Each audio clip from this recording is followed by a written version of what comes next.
Ministro de Turismo, Sr. Stanley Palm, também deu uma palavra e era expressar com contento a etapa de apertura de Mirador. Nós está hopi crítico riba nos aeroporto, intercomunidade hopi crítico e governo também.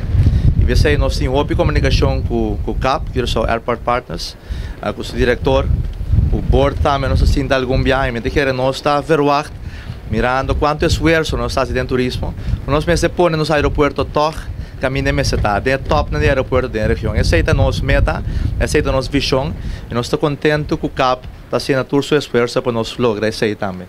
E obviamente tem uma questão mais, caminho nós está inaugurando nosso mirador, o mirador caminho nosso pueblo de Corsol, por chega, tem mais tanto para que plaza agora, nós temos cantina aqui não, que também oferece algo de bebe e de comer, caminho nosso pueblo por bem e goza de bonita vista de nosso aeroporto, caminho avião anta subir e vai aqui não. Tremenda iniciativa para a direita é mirador, pôr ele em estado caminho, é um tique mais safe para nós parquear, para nós não também parquear aqui não, e também para nós não também visitar e gostar de bonita vista. Que de parte do governo de Corsol, nós estamos sumamente contentos, sumamente orgulhosos com a etapa que o nosso aeroporto está tomando. Nós inicialmente nós começamos com poner arco de check-in hall.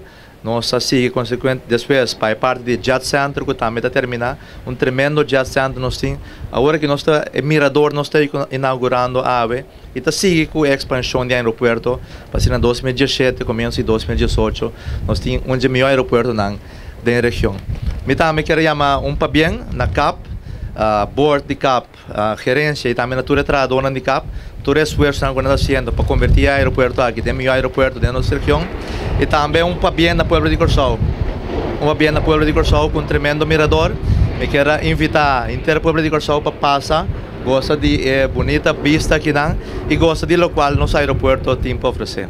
Mais danke e passa feliz dia.